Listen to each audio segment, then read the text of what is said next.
So like Matt said, I'm Kylie, and I was going to start by saying that it's funny that Matt and I both worked at the same church together over a decade ago, and that he was with middle and high school ministry there, and I worked with college students there. And so it's just kind of fun how God works, because he still works with middle and high school students, and I still work with college students. So he knows our heart. Is it this button? Okay, I'll figure it out if not.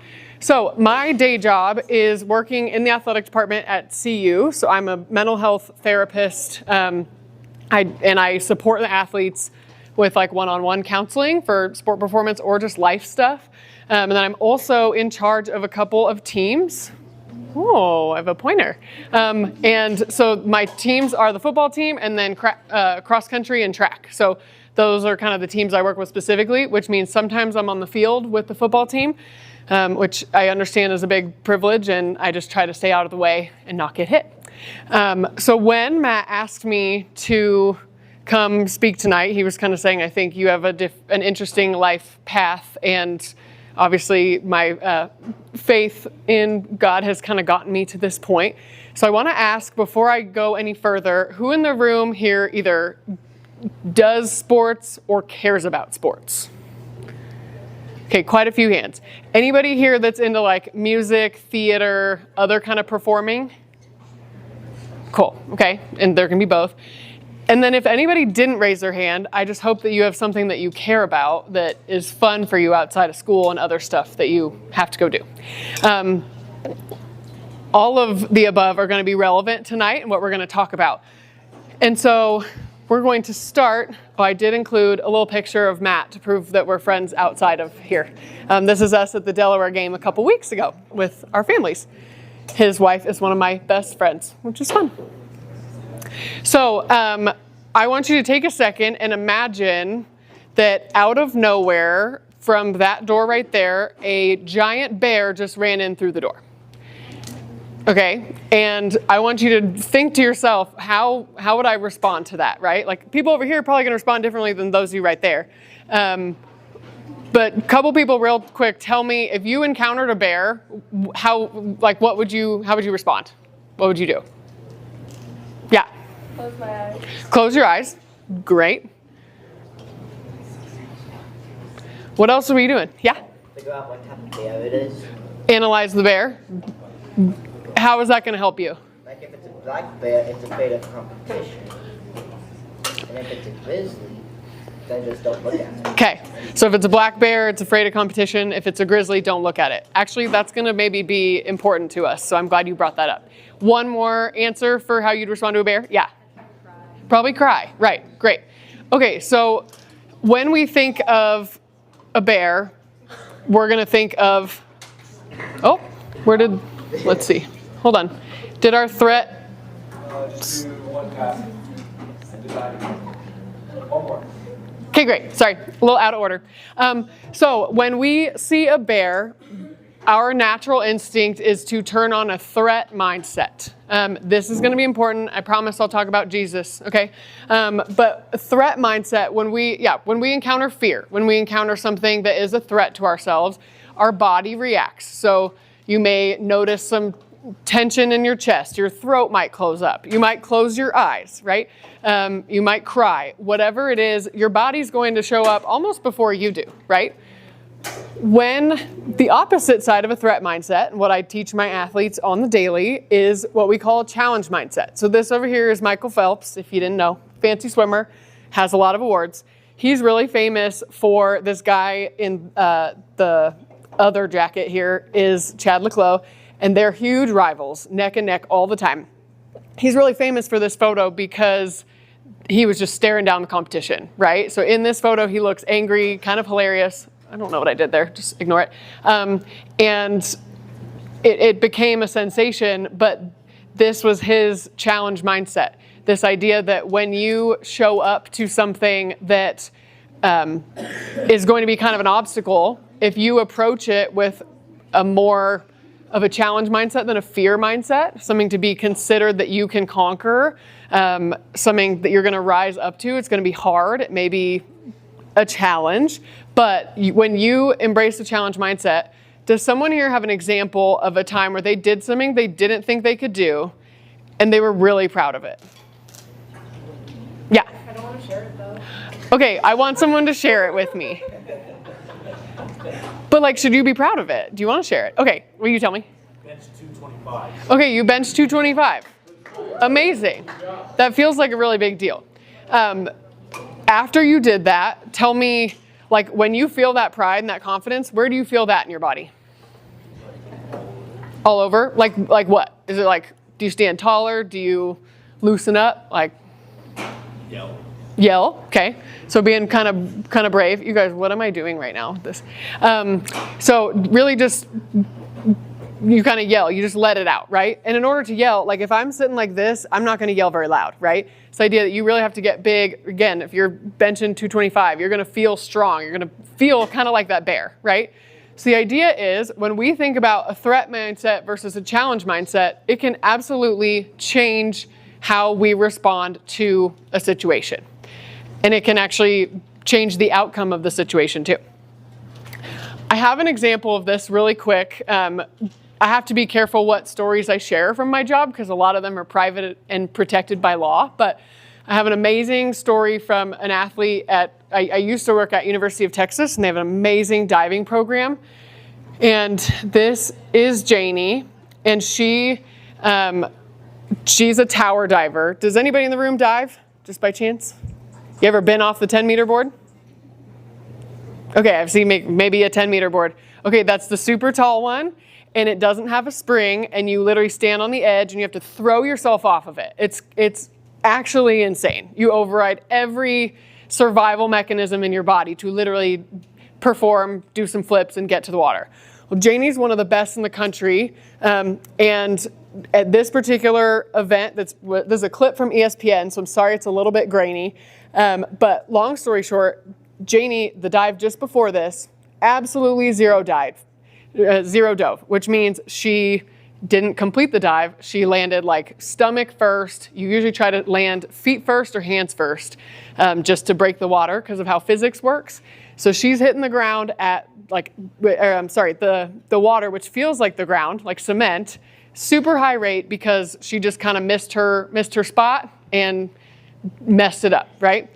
So she gets out of the water, is crying like crazy, right? And her athletic trainer is like, you have one more dive in this whole event.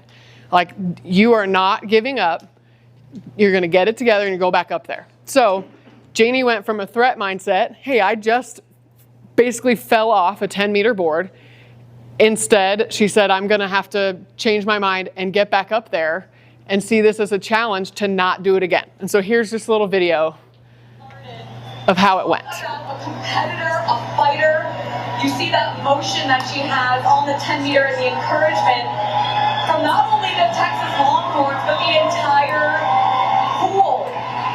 Doesn't matter what team you're on. I hope you can hear it at home because it's getting loud in here from all different colored caps, shirts. Janie Boyle was her 5th round guy.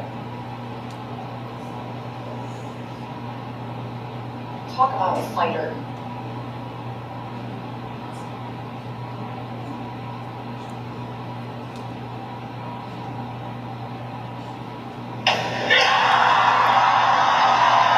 What a comeback! Are you kidding me? The dive before she hits the platform. 86-40 for Janie Boyle. What a comeback! And she comes back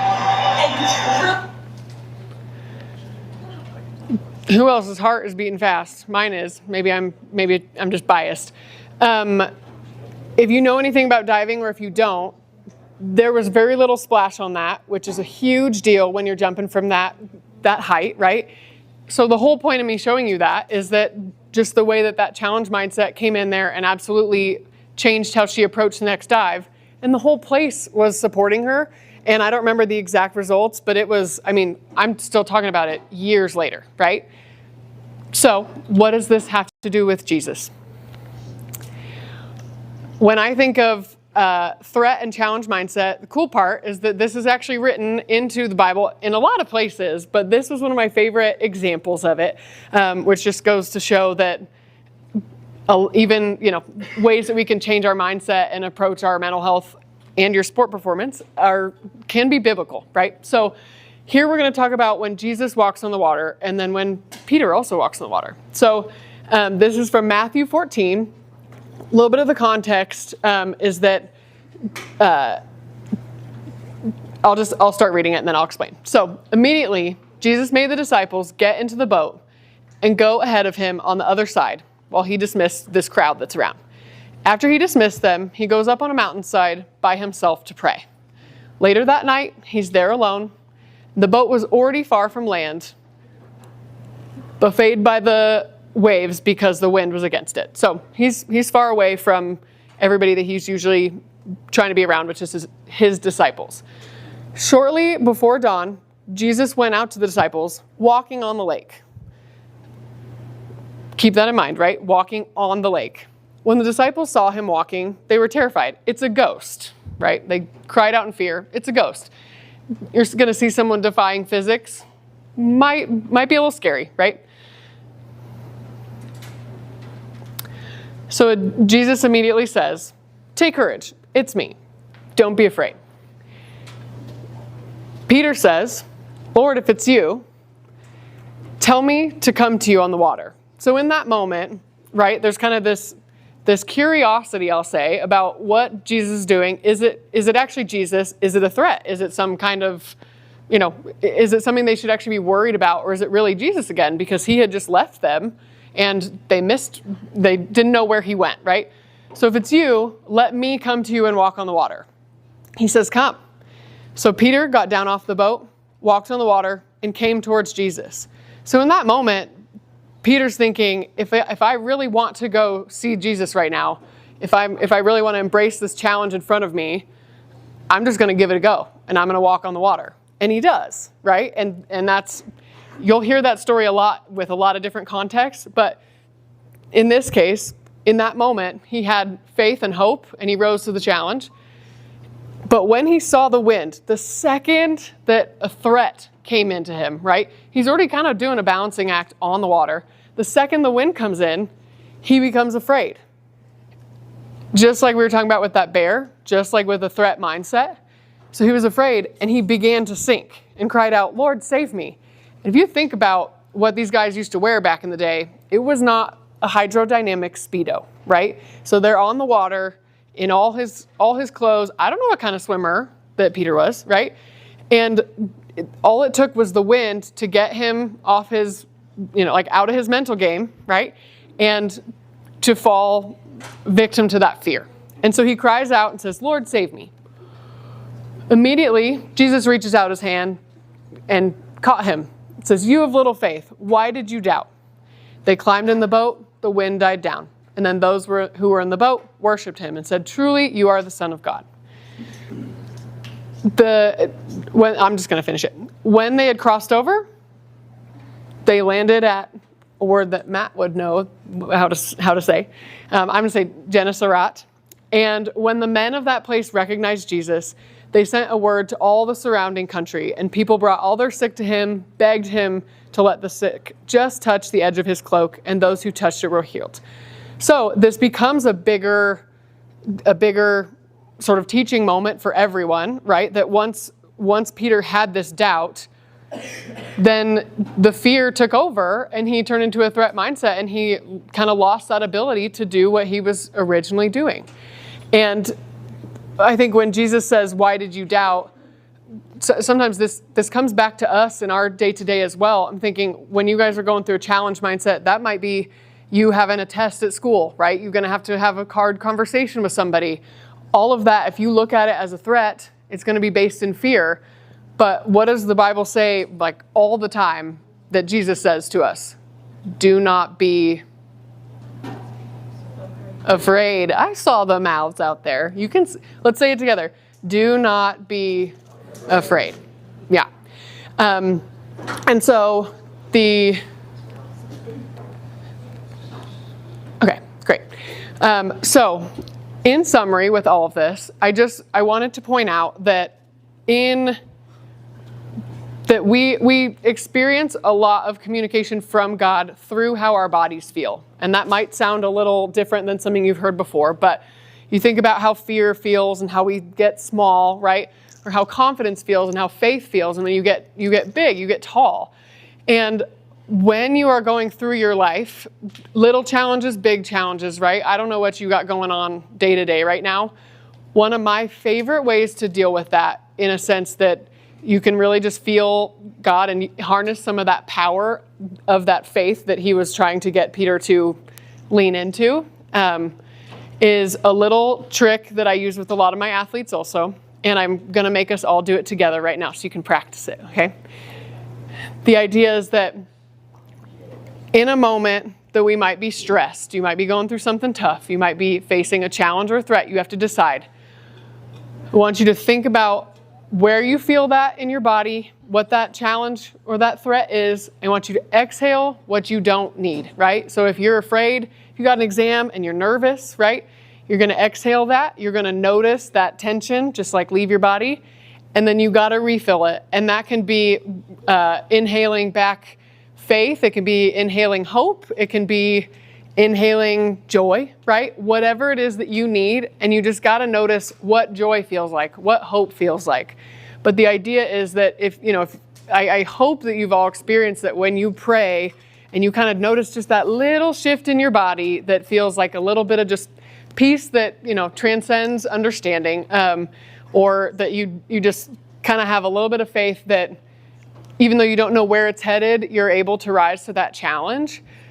That this can be one example, one little quick thing that you use to get through that next little moment that you need in order to keep moving forward when it's hard to have faith, when hope feels a little bit lost, and just knowing that God will meet you in these places because he cares about you and he designed the difference between a challenge and a threat, and you're all equipped to deal with a threat in a way that you can approach it as a challenge. So really quick, to sum it up, I want you to all just think to yourself right now, what do you need, right? Like, what do you personally need? What do you have on your radar that's stressful, scary, overwhelming, you just don't like it, right? And I want you to, in a perfect world, you do this with your eyes closed, but you don't have to. I'm not the boss. And so I want you to just think about what it is that you need and envision that on your inhale. And then on your exhale, I want you to just feel whatever the opposite of that is that you need to let go of. And just feel what it feels like to let it go. And I want you to do it just like 3 times. See how it feels. You may need more or less. But I'm just going to be quiet for a second while you give it a try.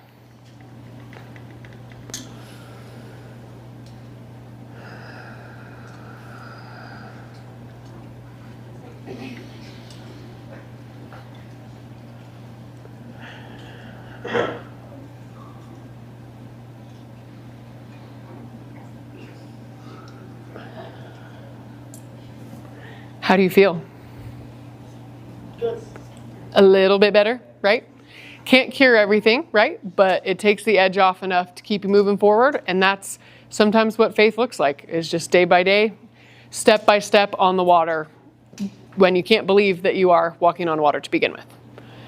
So thanks so much. I'll go ahead and pray, and then I'll turn it back over to Matt.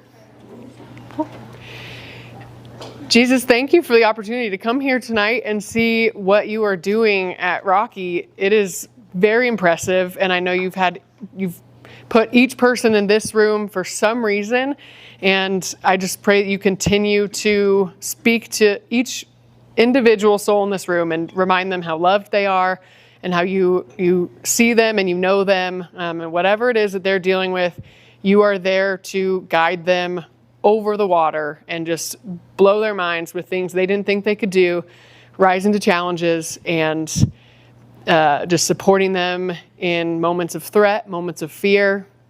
I just pray you continue to show up and make yourself really clear in their hearts and their lives. Amen.